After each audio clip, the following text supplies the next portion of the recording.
오늘의 주제는 특지선과 특지삼각형에 대한 것이 되겠습니다. 특지선이라고 하는 것은 주어진 공간에 두 점을 잇는 가장 짧은 곡선을 특지선이라고 한다. 그래서 그 유클리드 공간 같은 경우에는 우리가 직선이라고 부르는 것이 특지선이죠.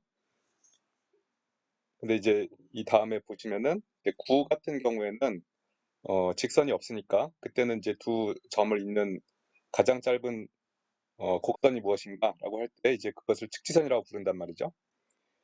우선 이제 유클리드 공간에서 특지선, 직선인데 당연한 사실이긴 하지만 이 당연한 사실을 수학적으로 어떻게 증명하는지 살펴보도록 하겠습니다. 그래서 이제 P하고 Q라는 두 점이 있으면 좌표계를 잘 잡아서 PQ가 이어지는 이 직선을 이제 X축에 오도록 좌표축을 잡아요. 이렇게 위에 P하고 Q가 오도록 좌표축을 선택을 한 다음에 그 다음에 이제 P하고 Q를 지나는 임의의 곡선을 선택을 하겠습니다.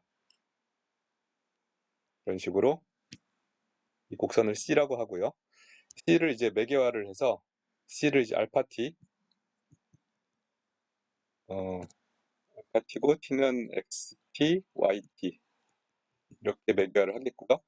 편의상 제가 2차원 벡터로 썼는데 3차원 벡터로 쓰고 증명을 해도 똑같은 증명을 할 수가 있습니다.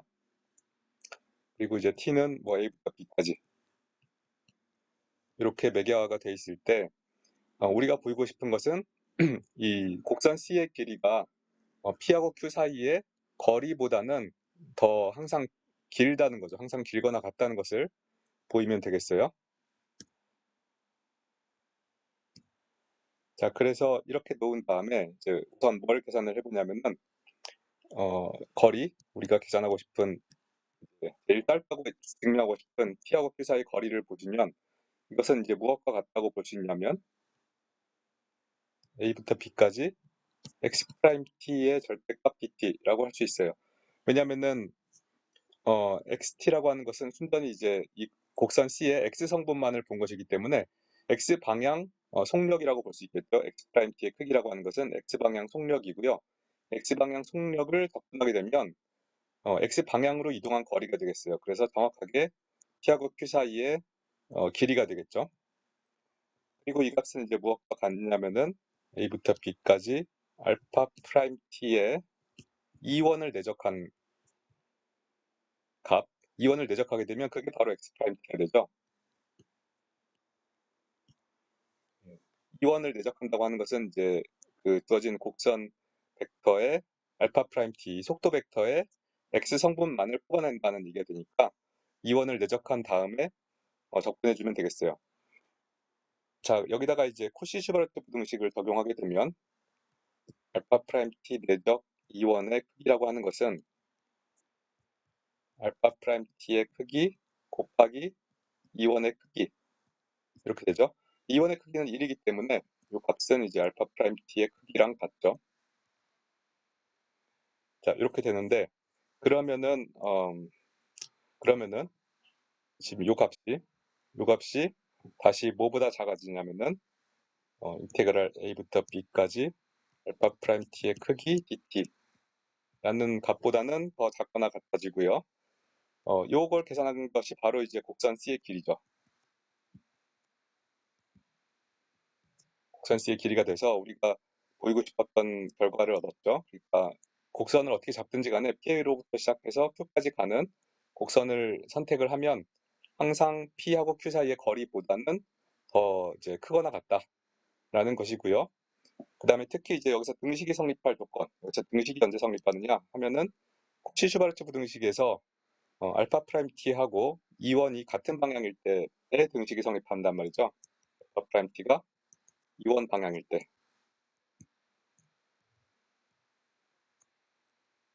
그래서 어 이제 yt가 이제 다시 말해서 yt가 0이란 얘기죠.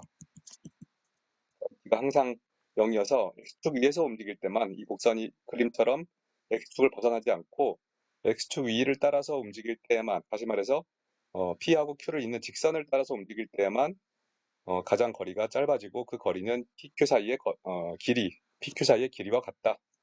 이렇게 증명이 되겠습니다.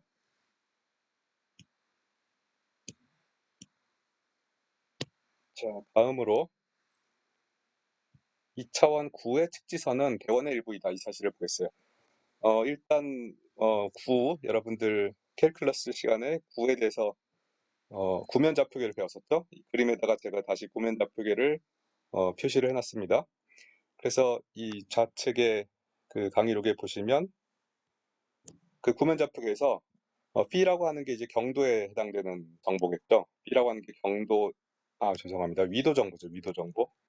위도 정보고 그 다음에 세타라고 하는 게 경도 정보죠. 그래서 그림과 같이 이제 보통 통상적으로 세타하고 B를 설정하게 되는데, 그러면 이제 그 공간상의 임의의 점을 R하고 세타하고 B를 이용해서 이와 같이 사인 B, 코사인 세타, 사인 B, 사인 세타, 코사인 B 이런 식으로 적을 수가 있겠어요. 자, 그래서 이제 구가 이렇게 있으면 구 위에 이제 두 점이 있으면은 구 위에 두 점을 있는 측지선이 무엇이냐? 구 위에 뭐 여기 B란 점이 있고 여기 Q란 점이 있으면은 이 두 점을 잇는 측지선이 뭐냐 하면은 이제 그 주장이 뭐냐면 P하고 Q하고 그다음에 원점 세 점이 있으니까 세 점을 잇는 평면이 유일하게 존재하겠죠. 그래서 세 점을 잇는 평면을 생각하고 그 평면으로 이렇게 절단을 하게 되면 구를 절단하게 되면 그 구가 이제 대원이라고 하는 것으로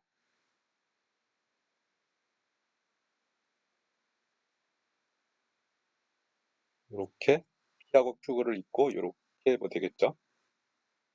좀 별로 없지만 이와 같은 방식으로 그 구의 중심을 중심에 둔 그런 이제 원을 따라서 이동할 때가 가장 짧다라는 게 이제 주장이에요. 그게 이제 구에서의 측지선이다. 이 부분이 이것을 이제 그레이트 서클이라고 부르고요. 이런 것을 대원이라고 부르고 이것이 이제 가장 최단 거리다라는 것을 증명을 해보겠습니다. 그래서 이제 앞에서와 마찬가지로 앞에서 직선을 증명할 때랑 마찬가지로 이제 우리가 증명을 하기에 좀 좋은 좌표계로 이제 두 점을 옮겨 놓을 수가 있어요. 어차피 구는 이제 적절하게 회전을 시켜가지고 돌려놔도 어차피 똑같은 상황이 되기 때문에 이런 걸 이제 호모지니어스라고 하다고 하는데요. 구를 갖다가 이제 균질하다고 그러죠. 균질, 호모지니어스. 그래서 적당하게 이 구를 잘 돌려가지고 P하고 Q가 있을 때 P하고 Q가 그 같은 경도상에 놓이도록 북극점하고 남극점이 있으면 이렇게 연결되는 이 경도상에 P하고 Q가 놓이도록 이렇게 두 점을 잡을 수가 있겠어요. 경도상에 놓이도록 잡고 우리가 보이고자 하는 것은 실제로 이제 PQ를 잇는 가장 짧은 곡선은 경도선이다. 경도선을 따라 이동할 때가 가장 짧다라는 것을 증명을 하려고 하는 것이죠. 그래서 이제 앞에서와 마찬가지로 PQ를 잇는 임의의 곡선을 구면을 따라서 이동하는 임의의 곡선을 이렇게 잡은 다음에요. 요거를 알파 t라고 하고요. 알파 t의 식을 좌변 그 왼쪽에 있는 식과 같이 이렇게 놓겠어요. 단 이제 이게 곡선의 식이 되기 위해서 p도 t에 대한 함수고 그다음에 세파도 t에 대한 함수. p하고 세파 모두 위도하고 경도 모두가 t에 대해서 변하는 그런 이제 함수들이라고 가정하고 이렇게 이제 놓을 수가 있겠죠. 자, 그리고 나서 이제 속도 벡터를 계산을 해보시면요. 그럼 이제 이 부분은 제가 굳이 계산 안 하고 여러분들한테 맡기겠습니다. 속도 벡터를 이제 계산을 하고요. t에 대해서 미분하고 합성함수의 미분법을 이용하여 그 다음에 이제 이 속도 벡터의 크기, 속력 벡터를 계산을 하면은 이와 같이 계산됩니다. 중간에 약간 계산을 해봐야 되는데 이 부분은 제가 여러분들에게 맡기기로 하고요. 자, 그러면은 이제 곡선 C의 길이를 계산하게 되면 그것은 이제 알파 프라임 t의 크기, 속력을 접근하면 되는데 속력이 바로 이렇게 됐기 때문에 이 함수를 적분하면 되겠죠. 그리고 나서 보시면은 이 피적분 함수가 P'T보다는 요거의 크기보다는 더 크게 나갔다는 걸 알 수 있어요. 정확하게 이 부분이 0일 때, 이 부분이 이제 0 이상인데, 이 부분이 항상 0 이상인데, 이 부분을 0으로 두었을 때 P'T의 크기를 적분한 거랑 같아지고요. 그 경우에 적분 값은 PB에서 PA를 뺀 것이 되고요. P라고 하는 함수가 바로 이제 경도 함수였기 때문에 바로 이제 경도차죠. 두 곡선의 경도차. 제가 그 가정을 하나 지금 빼먹고 설명드리고 있는데, 앞에서 우리가 가정한 게 9의 반지름을 1이라고 우리가 가정을 했습니다. 뭐 반지름이 1이 아니면 그냥 다 r을 곱하면 되는데, 그럼 괜히 쓸데없이 r이 따라다니니까 그냥 편의상 반지름을 1이라고 놓고 지금 증명을 하고 있고요. 그래서 반지름이 1인 상황에서는 경도타라고 하는 게 이게 바로 정확하게 PQ상의 경도를 따른 거리가 돼요. 경도를 따른 PQ의 거리. 경도선을 따라서 거리가 바로 경도 그 각도랑 똑같아지는 거죠. 각도와 길이가 똑같아지는 거죠. 자, 그래서 이제 이 곡선은 어떻게 잡든지 간에 P에서 Q까지 가는 곡선을 어떻게 잡든지 간에 경도타보다는 더 크거나 같다라는 걸 증명을 했고요. 그리고 이제 등식이 언제 성립하느냐, 여기서 등식이 언제 성립하느냐라는 거를 생각해 보면은 정확하게 그 세타 프라임 P 사인 P라고 하는 게 0이 돼야 되죠. 0이 돼야 됩니다. 그리고 여기서 지금 P는 이제 당연히 사인 B 값이 그 항등적으로 0이 아니기 때문에, 그렇다는 얘기는 다시 말해서 세타 프라임 T가 0이라는 얘기예요. 세타 프라임 T가 0이라는 얘기는 세타가 다시 말해서 위도가 변함이 없다는 얘기죠. 위도가 변함이 없다는 얘기니까 곡선 C가 순전히 경도를 따라서 이동할 때에만 그때 이제 가장 거리가 짧아지고 조금이라도 경도 곡선을 이탈하면 길이가 더 길어진다라는 것을 알 수가 있겠습니다. 자, 이게 증명을 이해를 했다고 해도 이게 사실은 그렇게 아주 다명해 보이진 않는 사실인데요. 예를 들면 다음 같은 것을 우리가 생각해 볼 수가 있어요. 우리가 이제 그 구가 있으면 여기가 이제 북극점이라고 하고, 북극점이 있으면은 보통 이제 경도라고 하는 것은 북극점과 남극점을 잇는 대원들, 이런 대원들을 이제 쭉 생각하면 그걸 이제 경도선이라고 하죠. 이런 경도선들을 생각할 수가 있고, 그런가 하면 또 이제 위도선들을 생각할 수가 있고, 우리가 보통 위도선과 경도선을 생각하는데요. 위선은 이제 뭐냐면 적도가 이제 위도가 0도가 되는 그런 선이고요. 그다음에 이제 같은 등위도의 선들을 쭉 이렇게 연결을 한 것을 이제 뭐 등위선 또는 등위도선이라고 하죠. 영어로는 럼이라고 하는 아주 희한한 철자를 가진 그런 이름이 있는데요. 자, 여기서 이제 그 파란색 곡선들, 사실 그 경도선들은 뭐예요? 대원이죠. 경도선들은 대원인데 위도선들은 대원이 아니에요. 요 파란색 요 선들은 대원이 맞고요. 대원이 맞고, 요 빨간 선들 이런 것들은 대원이 아니에요. 그렇죠?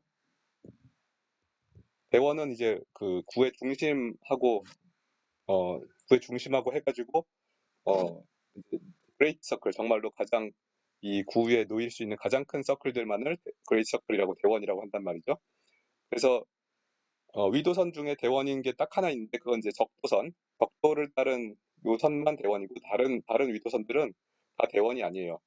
그래서 예를 들면 그 여기에 있는 요 위도선을 생각해 보시면 등위선을 따라서 이동을 할 수도 있는데, 도시가 여기 두 개가 있을 때, P하고 Q라는 도시가 있을 때 위도선을 따라서 이동할 수도 있는데 그것은 대원이 아니기 때문에 태단거리가 아니라는 거예요. 실제 태단거리는 어떻게 되느냐? 실제 태단거리는 약간 위쪽으로, 이제 만약 북반구라고 한다면 약간 위쪽으로 올라갔다 내려와야 돼요. 그게 그러니까 위도로 말했을 때, 여기서 올라간다고 하면 위도의 관점에서 봤을 때 좀 더 고위도로 올라갔다가 다시 내려와야 된단 말이에요. 그게 직지선이에요. 대원이고, 그래서 직지선이란 말이죠. 이게 눈으로 그렇게 아주 자명해 보이지 않죠. 그래서 이제 제가 그거를 실제로 계산을 좀 해본 거를 여기다 이제 써놨어요. 그런데 막상 계산을 해봐도 어, 계산식 계산식 상으로도 그렇게 아주 자명하진 않아요. 결국에 뭘 보여야 되냐면 이 다음과 같은 상당히 복잡해 보이는 식이 나오는데요. 여기서 좌변에 해당되는 게 이제 등위선 위도를 따라서 갔을 때 거리에 관련된 함수고, 우변이 이제 그레이트 서클 대원을 따라서 갔을 때 나오는 함수예요. 그래서 이와 같은 부등식이 성립한다는 건데, 이렇게 가만히 들여다보면 전혀 자명해 보이지 않죠.